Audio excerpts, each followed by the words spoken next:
नमस्कार. संघर्ष वृत्तवाहिनीमध्ये आपलं स्वागत. घेऊया ठाणे आणि आसपासच्या परिसरामधील घडणाऱ्या महत्त्वाच्या घडामोडींचा आढावा. खासदार आपल्या भेटीला जनता दरबार या उपक्रमाअंतर्गत ठाणे महानगरपालिकेचे माजी विरोधी पक्षनेते मिलिंद पाटील यांच्या मार्गदर्शनाखाली कळवा येथील आई तुळजाभवानी मंदिर, न्यू कळवा हायस्कूल येथे खासदार डॉक्टर श्रीकांत शिंदे यांनी नागरिकांशी थेट संवाद साधला. प्रभागातील नागरिकांनी आपल्या विविध अडचणी, समस्या आणि सूचना या ठिकाणी मांडल्या. यावेळी डॉक्टर श्रीकांत शिंदे यांनी नागरिकांच्या समस्या समजून घेत तात्काळ उपाययोजना राबवण्याबाबत सूचना संबंधित अधिकाऱ्यांना केल्या आहेत. यावेळी विविध नागरिक समस्यांवरती चर्चा झाली. रस्त्यांची कामे, पाणी पुरवठा, आरोग्य सेवा, शाळा व शिक्षणाशी निगडीत प्रश्न, ज्येष्ठ नागरिकांच्या अडचणी, महिलांचे प्रश्न आणि तरुणांशी संबंधित रोजगार व प्रशिक्षण विषयक यांसह विविध विषयांवरती नागरिकांनी खासदार डॉक्टर श्रीकांत शिंदेसोबत संवाद साधला आहे. तर काही तातडीच्या प्रश्नांवरती प्रशासनातील संबंधित अधिकाऱ्यांना फोनवरून सूचना देऊन त्वरित कार्यवाहीचे आदेश देखील दिलेत. तसेच काही निवेदनाबाबत नियोजनबद्ध पाठपुरावा करून निर्णय घेण्याचं आश्वासन खासदार डॉक्टर श्रीकांत शिंदे यांनी दिलेत. यावेळी शिवसेना प्रवक्त्या ज्योतिताई वाघमारे, शिवसेना जिल्हा प्रमुख गोपाल लांडगे, जिल्हा महिला अध्यक्ष लता पाटील, कळवा विभाग प्रमुख विजय शिंदे, शहर प्रमुख नरेंद्र शिंदे यांसह स्थानिक माजी नगरसेवक, पदाधिकारी, कार्यकर्ते व नागरिक येथे उपस्थित होते.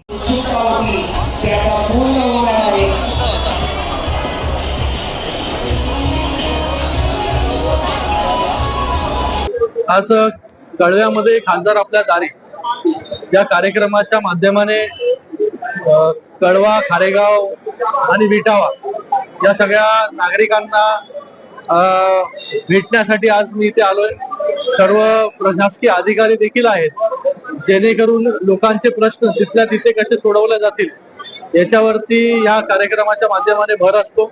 असे कार्यक्रम कल्याण लोकसभेमध्ये विविध ठिकाणी आपण करत असतो आणि आज कळव्यामध्ये हा कार्यक्रम करतोय. मिलिंदजी पाटील यांच्या मार्गदर्शनाखाली हा कार्यक्रम कळव्यामध्ये त्यांच्या वॉर्डमध्ये मंदार केनी असतील, बाकी आमचे सगळे नगरसेवक असतील, यांच्या या मतदार संघामध्ये हा कार्यक्रम होतोय आणि मोठ्या प्रतिसाद जो या कार्यक्रमाला लाभलेला आहे. मोठ्या प्रमाणावर लोक इथे आलेले आहे. मोडून काढलं. ग्राउंड वरती पण राहणाऱ्याला मिळणार, पहिल्या माळ्यावरती पण आणि दुसऱ्या माळ्यावरती पण राहणाऱ्याला मिळणार. हे क्लस्टरचं जे आहे हे ऍस्पेक्ट आहे. आणि विटावा पण रे बाबा, त्याच्यामध्ये सगळं झालं. विटावा आला, कळवा आला, कळवा पूर्व आला, त्याचबरोबर सगळा गोलाईनगर आला, डोंगर आला, खारेगाव आलं, सगळं आलं.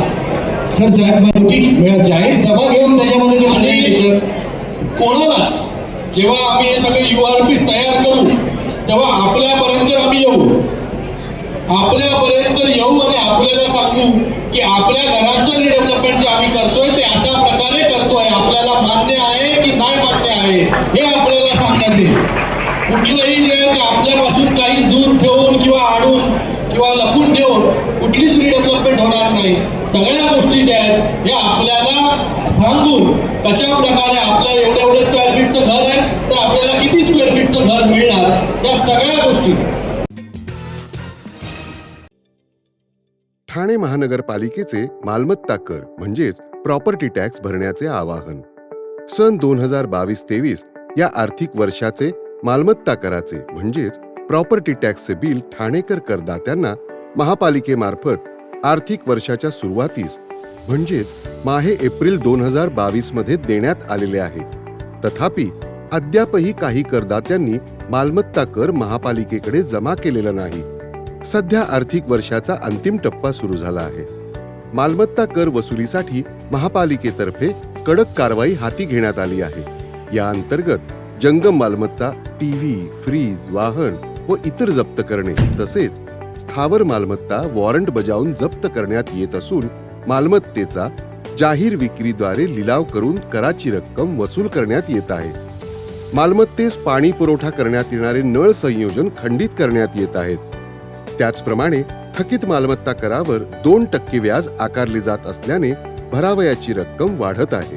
आपला मालमत्ता कर propertytax.thanecity.gov.in या लिंकद्वारे तसंच गुगल पे, फोन पे, पेटीएम याद्वारे ऑनलाईन पद्धतीने करण्याची सुविधा उपलब्ध करून दिली आहे. शनिवार, रविवार व सार्वजनिक सुट्टीच्या दिवशी नागरिकांना मालमत्ता कर भरणे सोयीचे व्हावे याकरता महापालिकेचे मालमत्ता कर संलग्न कार्यालय या दिवशी कार्यान्वित ठेवण्यात आलेले आहे. तरी मालमत्ता कर वसुलीची अप्रिय कारवाई टाळण्याच्या दृष्टिकोनातून मालमत्ता कर भरून महापालिकेस सहकार्य करावे. धन्यवाद.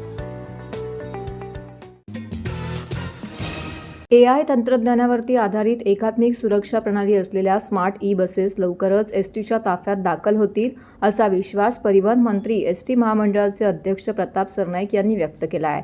ते पुण्यामध्ये स्मार्ट ई बस सादरीकरण या प्रसंगी पत्रकारांशी बोलत होते.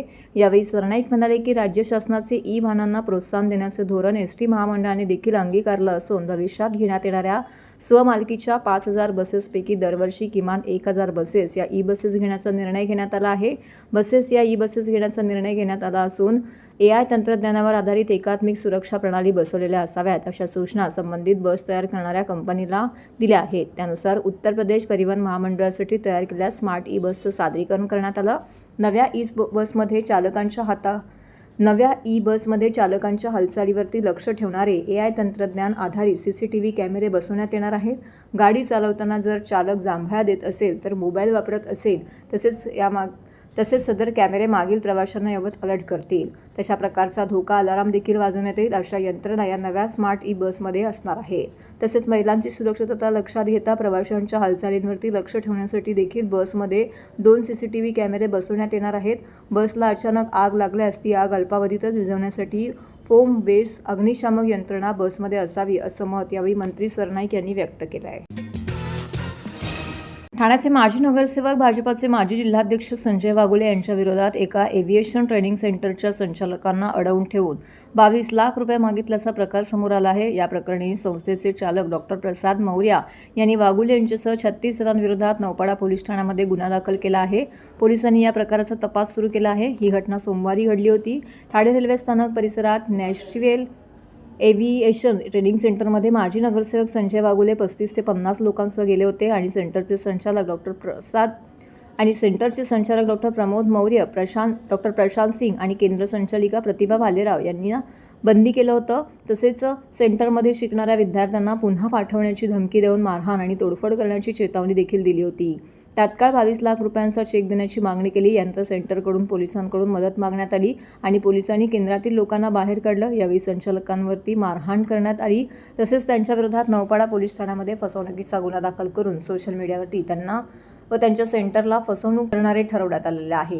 या सगळ्या प्रकारानंतर आज संस्थाचालक डॉक्टर प्रमोद मौर्या, डॉक्टर प्रशांत सिंग आणि संचालिका प्रतिभा भालेराव यांनी पत्रकार परिषद घेत आपली भूमिका या ठिकाणी मांडलेली आहे. त्याचबरोबर ठाण्यातील भाजपाच्या माजी शहराध्यक्षावरती गुन्हा दाखल संचालकांकडून झाल्यानंतर भाजपाचे माजी ठाणे शहराध्यक्ष ज्येष्ठ माजी नगरसेवक संजय वाघुले व त्यांची कन्या ऋषाली वाघुले यांच्यासह 36 जणांविरोधात नौपाडा पोलीस ठाण्यामध्ये गुन्हा दाखल झाला. त्यानंतर त्यांनी देखील आज आपली भूमिका मांडली. संजय वाघुले, ऋषाली वाघुले त्याचबरोबर संस्थेच्या विद्यार्थ्यांनी याबाबत खुलासा करीत केवळ फसवणूक झालेल्या विद्यार्थ्यांची फीची रक्कम परत मागण्यासाठी संस्थेमध्ये गेल्याचं स्पष्ट केलं आहे आणि आपल्यावर या सदर इन्स्टिट्यूटकडनं खोटे आरोप लावले जात असल्याचा दावा देखील त्यांनी केला आहे. ठीक आहे, जे 22 लाख रुपये मागितले गेले ते कुठल्या पर्पजसाठी जे काय नाव घेतलं गेलं ते त्यांच्या मनात काय असेल ते असेल, पण आम्हाला ज्या पद्धतीने ते पैसे मागितले गेले that we treat as a extortion only because you will put us है ना की आप बैठो डिटेन्शन करो. 50 लोकांच्या मध्ये जर तुम्ही चेक घेऊन ये तू बस, त्याला आम्ही ॲज अ एक्स्टॉर्शन घेतो. कारण तसंच ते घेतलं गेलं. आता तुम्ही कोणाला दरवाजा बंद करून बसवलं, तू जा पैसे घेऊन येण्यात सोडलं नाही, त्याला काय म्हणतात? त्याला एक्स्टॉर्शनच म्हणतात. त्याची तेच डेफिनेशन आहे, म्हणून ते वर्ड आम्ही वापरलं. एनी विच वेज त्यांना जे सांगितलं गेलं असेल त्यांच्याकडून त्यांनी तसा कॉल घेतला.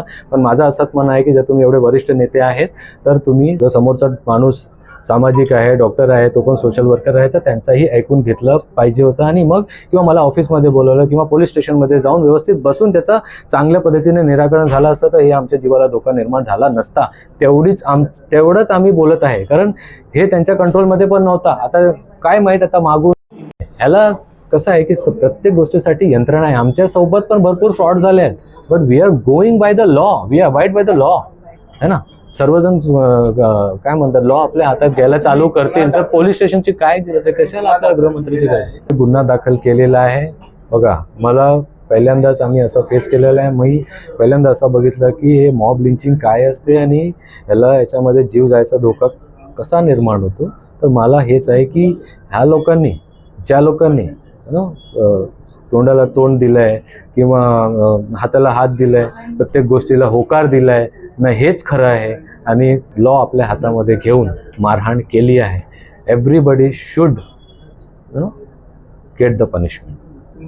ऑफकोर्स तिनेच केलं आहे, ऑफकोर्स तिनेच सर्व स्टार्ट केले आहे. त्यात काही तथ्य नाही आहे, ते तर तिचा पर्सनल एजेंडा आहे. तर तेच मी बोलत, त्यांचा व्हिडिओ दाखवला की दुसऱ्या अकॅडमीच्या त्यांच्या ओनरचं नाव घेऊन जर तो कोण बोलत आहे तर हे तर एकदम क्लिअर कट केस आहे. अजून आपल्याला काय क्लॅरिटी पाहिजे? एकदम पारदर्शक थिंग आहे की it's a competitor activity. They want that these people should be killed at any course. हे सर्व बंद झाले पाहिजे. त्यांच्या स्टुडंटचं काय होतं, त्यांच्यावर FIR होते, त्यांच्याशी आमचं काही घेणं देणं नाही आहे.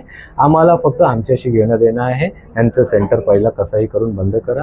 तेच मी बोलत आहे की हे अशा एम्प्लॉईजचं हे लास्ट ऑप्शन हेच असतो की खराब करायचं आहे तर बोलून जे आहे पेरेंट्स लोकांना भडकवा, सर्वांना भडकवा. जास्त काही झालं तर नेत्यांना याच्यात इन्व्हॉल्व करा आणि सर्व खराब करून बघा, ते निघून जातील. आता यांचं सामाजिक जीवन आहे, यांच्यावर आरोप झालाय आणि ज्यांना जे काही बोललं गेलं, ठीक आहे, त्याच्या पद्धतीने ते निर्माण केलं आणि त्याचा एवढा दुष्परिणाम होईल ते कोणालाच खात्री नव्हती. माझ्यासाठी पण मलाही असं वाटलं नव्हतं मी जेव्हा बसलेलो की एवढं हे तिथे जाऊन संपणार आहे. म्हणजे बघा सर, ह्याच्यामध्ये ना कार्यकर्ते जास्त होते आणि ह्यांना बळ कोणाकडून मिळालं? जर यांना पोलीस स्टेशनमध्ये बोलवलं, तिथे ते गेले, तिथे जाऊन मग पोलीस यांच्याकडे जायची काय गरज होती? त्यांना माहीत होतं की हे लोक कन्व्हिन्स करतील. आम्ही तर कन्व्हिन्स करतच होतो. सोमवारी 10 लोकांना बोलवलं, आम्ही we would have done everything. पण त्यांना वाटलं की हे जर असं केलं तर काही फ्रॉड तर नाहीच आहे, तिला माहीतच आहे, म्हणून तर लोक कन्व्हिन्स होत आहेत ना.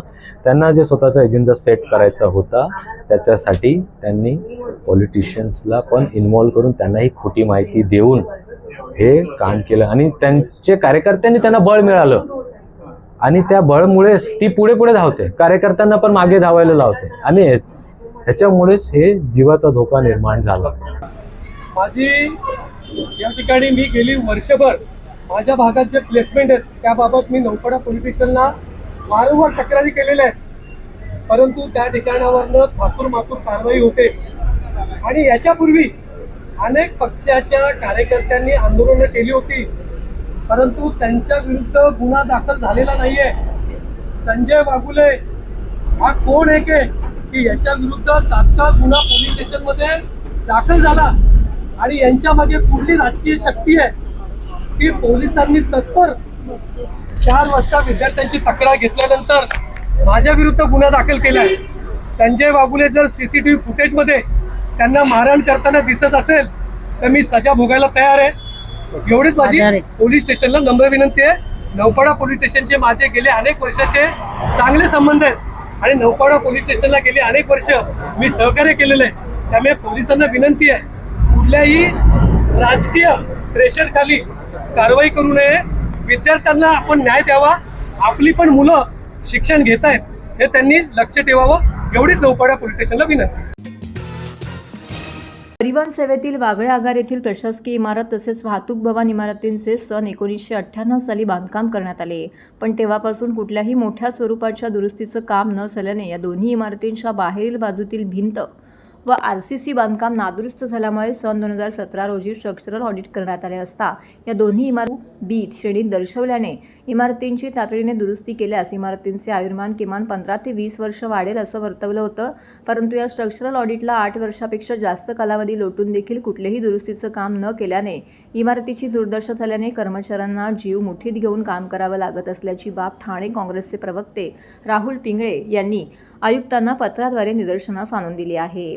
याबाबत काँग्रेसच्या शिष्टमंडळाने आज परिवहन व्यवस्थापक भालचंद्र बेहरे यांची भेट घेतली, इमारतीची पाहणी केली आणि वाहतूक भवन या इमारतीतील कंडक्टर, ड्रायव्हरचा रेस्ट रूम, तिकिटांचा साठा, record room, cash room, union office अशा इमारतींचे कॉलम बीम व बाहेरील बाजूतील प्लास्टर बरेच ठिकाणी खराब झाले असून लिकेजचा प्रॉब्लेम झाला होता. इमारतीचे आतील भागातील प्लास्टर पडत असल्याचं या दौऱ्यादरम्यान निदर्शनास आले. यावेळी बोलताना राहुल पिंगळे यांनी सांगितले की ठाणे महानगरपालिकेच्या वतीने दरवर्षी पावसाळ्यापूर्वी शहरातील अतिधोकादायक इमारतींचं सर्वेक्षण करून यादी जाहीर केली जाते, कारण धोकादायक इमारतीत पावसाळ्यामध्ये कोसळून मोठी जीवितहानी होण्याची शक्यता असते. असं असताना देखील उपमुख्यमंत्र्यांच्या मतदारसंघातील व परिवहन मंत्र्यांच्या शहरातील परिवहनच्या धोकादायक झालेल्या व शेकडो कर्मचारी काम करत असलेल्या स्वतःच्या इमारतींकडे मात्र महापालिका प्रशासनाचं दुर्लक्ष होत आहे। यावेळी त्यांच्यासोबत माजी परिवहन सदस्य भालचंद्र महाडिक, सेवादल अध्यक्ष रवींद्र कोळी, महिला अध्यक्ष स्मिता वैती, संगीता कोटल, सुमन वाघ, श्रीरंग पंडित, अंजनी सिंग, अकिंदर टमाटा, श्रीकांत गाडीलकर, अजिंक्य भोईर इत्यादी पदाधिकारी उपस्थित होते। दोन्ही इमारतींचं स्ट्रक्चरल ऑडिट हे 2017 साली करण्यात आलेलं होतं आणि 2017 साली हे ऑडिट ज्यावेळी करण्यात आलं त्याच्या रिपोर्टमध्ये नमूद करण्यात आलं होतं की कशा प्रकारचे स्ट्रक्चरल रिपेअर्स या इमारतीमध्ये केले गेले पाहिजे की जेणेकरून या इमारतीचा आयुर्मान हे 15 ते 20 वर्ष वाढेल। परंतु कुठल्याही प्रकारचा रिपेअर या इमारतींमध्ये करण्यात आलेला नाही। 8 वर्षापूर्वी या इमारतींचा जो रिपोर्ट होता तो C2B होता। C2B म्हणजे त्या ठिकाणी लोक राहत असताना त्याचं रिपेअर होऊ शकतं, पण 8 वर्ष ह्याला कुठल्याही प्रकारची दुरुस्ती न केल्यामुळे ही इमारत एक तर C2A किंवा C1 कॅटेगरीमध्ये असेल। C1 असेल तरी तातडीने रिक्त करून ही डिमॉलिश अति धोकादायक कॅटेगरीमध्ये मोडते आणि जर ही C2A मध्ये असेल तर या कर्मचाऱ्यांना बाहेर काढून याचं पहिले रिपेअर केलं पाहिजे, त्यानंतरच हा जो परिवहनचा जो कारभार आहे ते ॲडमिनिस्ट्रेशन बिल्डिंग असेल किंवा परिवहनची इमारत असेल त्यातून चालला पाहिजे। आम्ही आजच पेपर उघडला, पेपरामध्ये त्यांनी कुठल्या तरी भिगवणच्या हॉटेलमध्ये पाहणी केली, ते विविध डेपोमध्ये पाहणी करतात। तर थोडासा वेळ माझी त्यांना हात जोडून नम्र विनंती आहे की ठाणे शहरामध्ये परिवहन सेवा देणारे आपले जे परिवहन कर्मचारी आहे त्यांचा रेकॉर्ड रूम, त्यांची कॅश रूम, त्यांचा रेस्ट रूम, त्यांचं युनियनचं ऑफिस ज्या इमारतीमध्ये आहे त्या इमारतीमध्ये त्यांनी एकदा यावं, त्यांचा सगळा लवाजमा काय IAS IPS घेऊन यावं आणि एकदा जरा बघावं की काय परिस्थिती आहे। आणि या सगळ्या उपाययोजना मला सांगा, ठाणे महानगरपालिकेच्या माध्यमातून करोडो रुपयाचा निधी या ठिकाणी आलेला आहे। रंगकामांवरती आपण 40 कोटी रुपये खर्च, तुम्ही बघितलं असेल त्या LED स्ट्रिप्ट वगैरे लावल्या 35 कोटी रुपये खर्च, अशा वेगवेगळ्या इमारतींना वेगवेगळ्या ठिकाणी आपण खर्च केलेला आहे। मग या परिवहन कर्मचारी ज्या ठिकाणी काम करतात त्यांना अशा प्रकारची सापत्य वागणूक का? यांच्या पण इमारतीचं या ठिकाणी रिपेअर झालं पाहिजे ना। महानगरपालिकेचे जे नियम आहेत ते फक्त सर्वसामान्य नागरिकांना लागू आहेत आणि त्यांना स्वतःला लागू नाही आहेत का? काही दिवसापूर्वी आम्ही बाब उघडकीस आणली, ती आपली गावदेवीची इमारत, प्रभाग समितीची इमारत, तिला ओसीच नाहीये। बाकीच्यांना म्हणजे दुसऱ्यांना कायदा वेगळा आणि महानगरपालिकेला कायदा वेगळा आहे का? 4,500 इमारतींचं तुम्ही स्ट्रक्चरल ऑडिट केलं, त्या ठिकाणी त्यांचं वर्गीकरण केलं, मग ही इमारत काय ठाणे शहराच्या हद्दीमध्ये मोडत नाही का? काय यांना दिसत नाही का? काय हिचा स्ट्रक्चरल ऑडिट झाला नाही? काय हिचा रिपेअर झाला नाही? काय याच्यासाठी तरतूद करण्यात आली नाही? माजी मुख्यमंत्री आणि आताचे सन्माननीय उपमुख्यमंत्री त्यांच्या मतदारसंघात मोडणारी ही इमारत आणि आताचे जे परिवहन मंत्री आहेत ते ठाणे शहरामधले आहेत, त्यामुळे त्यांनी तातडीने या गोष्टीची दखल घ्यावी। उद्या या ठिकाणी काम करणाऱ्या कर्मचाऱ्यांचं कुठल्याही प्रकारचं बरं वाईट होऊ नये त्याचं स्टार्टरीने स्ट्रक्चरल ऑडिट करा। ती जर C2A कॅटेगरीमध्ये असेल तर ही रिक्त करा, रिक्त करून रिपेअर करा, नाही तर तात्पुरतं हे जे कार्यालय आहे दुसऱ्या ठिकाणी हलवा आणि C1 या कॅटेगरीमध्ये जर इमारत मोडत असेल तर इमारत डिमॉलिश करा आणि या ठिकाणी नवीन परिवहन भवन या ठिकाणी बांधावं। त्याची भूमिका काय? आम्ही सातत्याने भूमिका त्यांना घ्यायची, आम्ही दाखवून देतोय, अधिकार त्यांना आहेत सगळे। तुम्ही स्ट्रक्चरल ऑडिट करता, निधीची तरतूद तुम्ही करता, निधीची तरतूद करावी आणि बांधून द्यावं यांना चांगलं। ठाण्याचा परिवहनचा कारभार जर या ठिकाणी चालतो तर अशा रेस्टरूम मध्ये पडताना काय रेस्ट करत असतील, वरनं कधीतरी प्लास्टर पडेल अशी भीती आहे त्यांना। आणि हे जर काही या ठिकाणी जर घडलं तर पूर्णपणे याला ठाणे महानगरपालिका प्रशासन जबाबदार असेल। आगामी स्थानिक स्वराज्य संस्थांच्या निवडणुका लक्षात घेता ठाण्यामध्ये आता जनता दरबाराला अनेक पक्षांकडून सुरुवात करण्यात आलेली आहे। ठाकरेंच्या शिवसेनेकडून देखील आज जनता दरबाराला सुरुवात करण्यात आलेली आहे। ठाण्यातील चंदनवाडी शिवसेना ठाकरे गटाच्या ठाणे जिल्हा शाखेमध्ये आज जनता दरबार संपन्न झाला। ठाकरे गटाचे शिवसेना उपनेते नितीन नांदगावकर यांनी ठाणे जिल्हा शाखेमध्ये आज जनता दरबार घेतला। पहिल्यांदाच ठाकरे गटाचा जनता दरबार चंदनवाडी ठाणे जिल्हा शाखेमध्ये भरवण्यात आला होता। याआधी महायुतीमध्ये शिवसेना, राष्ट्रवादी आणि भाजपाकडून जनता दरबार भरवण्यात आला होता। महाविकास आघाडीमधून राष्ट्रवादी, शरद पवार गट आणि आता शिवसेना ठाकरे गट देखील जनता दरबार घेताना पाहायला मिळत आहे।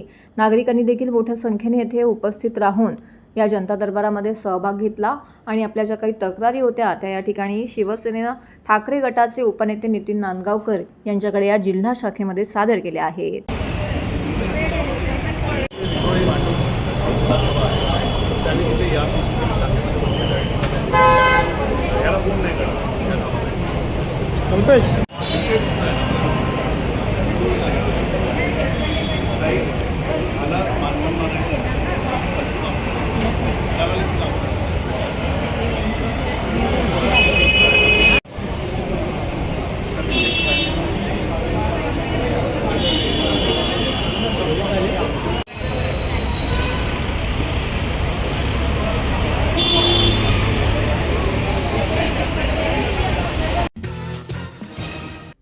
तर हे होतं संघर्ष वृत्तवाहिनीचं आजचं बातमीपत्र.